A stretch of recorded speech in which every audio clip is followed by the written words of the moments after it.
Since 2017 pa lamang po nakapapagchatsu. Kapag pinagpapawisan ay nagkakaroon ng amoy. Yung pinakauna yan po yung pinakamarami na. Ito na nga po yung pangalawa natin. Oh, papa-firm ng skin. Habang hindi nyo ako nakikita, dava.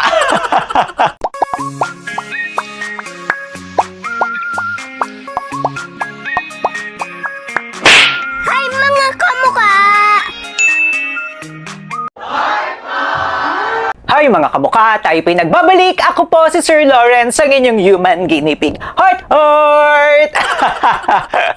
Alam nyo, fresh na fresh tayo today at sa video natin na ito, no? Alamin nyo or malalaman nyo sa mga susunod nating videos kung bakit very fresh ngayon si Sir Lawrence. Para po sa video natin ngayong araw na ito, usapang kilikili powers na naman tayo. Medyo umiinit-init na naman kasi Sino ba sa inyo ang medyo nangangamoy-ngamoy na naman ang kilikili powers? 2021 or 2022, nag-ask po ako, nagpa-survey ako kung ano nga ba yung mga brands na ginagamit nyo para sa inyong kilikili. At medyo marami sa inyo ang nagsabi na ito yung itry ko. Pero pinila pa nga natin to mga kamukha at ngayon 2024 na, napakatagal na sa mga naghihintay. At i-review na nga po natin ngayon, walang iba kundi ang DermAid na Tawas Soap. Sa nga po sa qualifications or standards natin dito sa ating channel, hindi po tayo nagre-review ng mga hindi FDA registered or FDA notified. Tinatawag nyo nga rin po itong FDA approved. At nakakatuwa naman po mga kamukha, itong si DermAid na Tawas Soap ay FDA notified dito sa Pilipinas. Kung makikita nyo nga po yan, ayan sa ating screen. At hindi nga lang po yan ngayong 2024 kasi kung babalikan nyo nga rin po, matagal na sila. Since 2017 pa lamang po nakapapagchatsu. Nakapagpa-register na sila sa FDA, kaya ayan po kung makikita nyo po. For the packaging, very straightforward, ang ganda rin, nakalagay lamang po dyan, DermAid the brand, Tawas Soap. Tapos ito, enriched with coconut oil body deodorant soap. Ibig sabihin yan mga kamukha, from the word body deodorant, hindi po natin to pwedeng gamitin sa ating mukha. Okay Malinaw po yan. This is a body soap para po sa ating katawan. Hindi po pwede itong gamitin sa ating face. Katulad nga rin po ng lagi kong sinasabi sa lahat ng review videos po natin, before tayong bibili, gagamit, magpapahid, iinom, lalaklak ng kahit na anong produkto, make sure po na alam po natin yung ating NBF. Ano nga ba yung need? Ano nga ba yung gusto nating ma-achieve? Magkano nga lang ba yung budget natin na pwedeng i-allot per month? At anong form ng produkto yung gagamitin natin? Tinatawag po nating NBF yan. May separate video po tayo yan kung gusto nyo pong mapanood. Meron po tayo yan sa description box sa baba or ilalagay na lang natin yan dito sa taas. Okay. Ano nga ba ang inyong pangangailangan? Kung kayo po ay masyadong pinagpapawisan, tapos kayo nga rin po ay medyo kapag pinagpapawisan ay nagkakaroon ng amoy, tapos gusto nyo po ng natural way para matanggal or mabawasan ng ating pagpapawis at pagkakaroon ng amoy sa ating kilikili or ang ating katawan, magugustuhan po natin itong si DermAid Tawas Soap. Alam nyo, upon checking the ingredients, ang konti lang ng kanyang ingredients. Pero hindi ibig sabihin ng konti, pangit na siya. At hindi ibig sabihin ng marami, maganda na siya mga kamuka. Magdedepende nga rin po yan base po sa ating pangangailangan. Ito nga pong ingredients ni DermAid, from the brand itself, tinatawag po siyang Tawas Soap. Kasi meron po itong potassium alum. Yung potassium alum sa Tagalog po ay tawas. Sa mga hindi nga po nakakaalam ng tawas, traditional medicine na po ito kasi may mga studies na nagpapakita na po na maganda po ito kasi ito po ay antiperspirant, antibacterial. Based nga rin po sa ibang studies na mga nabasa pa natin, traditional medicine daw po ito para sa mga open wounds and also sores. And sa mga hindi nakakaalam, di ba yung mga dati talaga, kung tatanungin nyo yung mga lolo, lola, mga nanay, tatay nyo, talaga nga ginagamit nila ang tawas.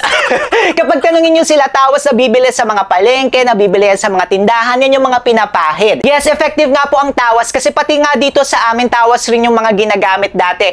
Pero ang pinaka-downside nga lang po ng tawas is pwede nga pong ma-irritate or magkaroon ng redness ang ating skin. Kasi medyo matapang ang tawas. At alam nyo mga kamuka, Upon checking the ingredients, nakakatuwa itong si Derm Aid kasi nakalagay dito yung pinakauna nila na ingredient. Ayan, ipapakita ko sa inyo. At lagi yung pinakauna, tatandaan nyo yung mga kamukha, yung pinakauna, yan po yung pinakamarami na ingredient na nilalagay ng isang produkto. Sa kanila po, dito sa Tawa Soap ng Derm Aid, ang pinakauna po nilang nilagay is yung coconut oil. At ang coconut oil po ay maganda po yan mga kamukha kasi it serves as moisturizer. Nakaka-help nga rin po yan makaremove ng mga dead skin, ng mga dirt, and nagpe-prevent nga po ito ng acne, and at the same time mga kamukha, maganda po ito sa pagpapa-firm ng skin habang hindi nyo ako nakikita, diba? Talaga naman po na nako-combat ng coconut oil yung pagka-harsh ng tawas. Kasi yan nga po yung usual na nagiging problem or nagiging concern na mga gumagamit ng tawas. Ako po, personally, to be honest, kapag gumagamit ako ng tawas, medyo irritate nga po yung aking skin. Kaya ang kagandahan nga po, ang pinakamarami talagang nilagay nila is coconut oil. Maganda nga yung ingredients niya, yung formulation niya. Pero pagdating naman ba sa performance, maganda nga rin ba siya? Makikita nyo nga po, wala na yung laman. Ibig sabihin, natapos na natin itong isa ni Dawaso. ni Tawaso. At ito na nga po yung pangalawa natin. Oh, di ba alam niyo yan dito sa ating channel kapag nagagandahan tayo, hindi lamang tayo nag-iisa, talagang nagdadalawa, nagtatatlo at patuloy po nating ginagamit. Okay, pakita ko sa inyo since tapos na nga po natin yung isa gamitin. Itong pangalawa natin, yung scent nito, unlike sa mga ibang Tawa soap na walang amoy, ito po, meron siyang amoy. Yung amoy niya, mga kamukha, is mahahalin tulad ko po sa medyo may pagka-kojic soap siya. So, kung medyo gumagamit po kayo ng kojic soap, very clean, very fresh, ganun yung amoy niya. Kasi may fragrance din po ito, mga kamukha. For me, na talaga namang sensitive ang aking nose, gusto ko siya. I love the scent, okay na okay yung scent niya. Pangalawa, sa tinagal-tagal ko nga pong itong ginamit, second week ng January, at ngayon nga po, February na, hindi po siya nakaka-cause talaga ng redness or hindi siya nakaka-irritate ng skin. If i-compare ko po ito sa favorite brand ko, which is si Milko, ayan na, ano talaga to, I'm very honest with this channel.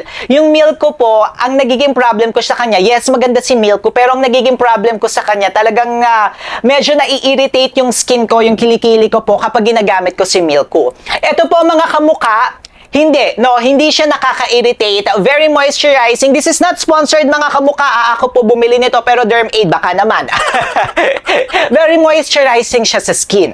Pero, parehas siya halos ng ginagawa nung aking ang favorite brand, which is Milko. And parehas halos siya ng ginagawa with other tawas, which is talaga nga anti-perspirant siya, and also nakaka-remove siya ng body odor. Kung po personally, ginagamit ko lang siya sa areas na alam kong nagkakaroon ako ng body odor, or pwedeng magkaroon ng body odor. Ayan po, ginagamit ko siya sa aking kilikili, dito po sa aking neck, sa mga singit-singeters natin, ayan, sa paa, para naman talaga matanggal yung scent natin. And then for the body, pwede nga nyo po siyang gamitin sa body, pero ako po, iba yung ginagamit ko for my body. Next, if you have dry skin mga kamukha, and it is also recommended pa rin, no, after po natin gumagamit ng mga sabon, at kahit na anong mga body wash, always make sure pa rin na mag-apply pa rin po tayo ng moisturizer or tinatawag po natin na mga lotion. Nasa sa inyo na po yan kung ano yung mga favorite lotion nyo, kung gusto nyo po ng lotion na hydrating, or kung gusto nyo po yung lotion na mga whitening, pero make sure po yung mga whitening lotion po natin ay hydrating pa rin or moisturizing pa rin at the same time. Isa lang po sa downside na nakikita ko po dito, based lamang po sa aking experience, is medyo mabilis po siyang matunaw. Kaya kapag mga ganun yung mga soap natin, ang pinaka-suggestion or recommendation po natin is hati-hatiin po talaga natin siya mga kamukha. Pero alam nyo, for the price na less than 100 pesos, tapos 90 grams na po yung makukuha nyo, FDA notified pa, mabibili nyo pa sa Watsons and also sa Shopee. Kung gusto nyo pala ito mabili sa Shopee, meron tayong legit shop, baka mapeke kayo, bumaho pa yung kilikili nyo. Instead of bumango, di ba? Maglalagay tayo sa description box sa baba. Alam nyo, okay siya. Okay siya kung talaga ang target nyo ay anti-perspirant, anti-body odor, anti-mga sweating sa ating kilikili, and kung naghahanap talaga kayo ng tawas na hindi irritating sa skin, magugustuhan nyo po itong si Derm Aid na Tawa Soap. At alam nyo mga kamukha, hindi sila tatagal ng ilang years ha. Since 2017 up to 2024, nagbago na nga or nagpa-renew na nga po sila ng kanilang FDA notification, di ba? Hindi sila tatagal kung hindi maganda itong produkto nila. Though may mga nababasa nga po tayong studies na ang tawas ay nakaka-help po makapag-lighten or whiten ng ating skin, mga dark spots. Nakakatuwa itong si Derm Aid na tawas soap, never po nilang kinlaim. Kahit natingnan nyo po yung buo niya na mga packaging, wala po talaga silang kiniklaim, which is nakakatuwa naman siya mga kamukha. Ako po, personally, ang pinaka-take ko kasi dyan, may mga ginagamit po kasi tayong products sa mga underarm na nakakaitim naman talaga ng kilikili mga kamukha. Kaya make sure nga po na pumili tayo ng mga produkto na hindi mai-irritate ang ating skin. At isa nga po ito, no, hindi nangitim yung aking kilikili. That's one thing na pwede ko po sa inyo na i-assure. Hindi nangitim yung kilikili ko while using this product. Pero hindi rin naman siya talagang bumonggang puti mga kamukha. Same lamang po siya mga kamukha. Maputi naman po talaga ako in person. Pero yun nga po kung pang body odor, pang anti-sweat, nakakatawa naman po itong si Derm Aid na tawas soap. Kung gumagamit nga rin po kayo nito, tapos tatanungin nyo ako kung pwede po kayong gumamit ng mga scrub pa, yes na yes yan mga kamukha. At alam nyo ba, gumawa na tayo ng separate video ng mga best scrub brands that I've tried in this channel. Yes, meron na tayo niyan mga kamukha. Nandito po yan. I-click nyo na po yan mga kamukha. Lahat talaga ng mga best of the best brands sa mga scrub. Nandiyan na po yan. Syempre mag-subscribe na rin kayo kay Sir Lawrence. So road to 200,000 na po tayo. Paano ba yan mga kamukha? Paalis na po ako! Click nyo na to!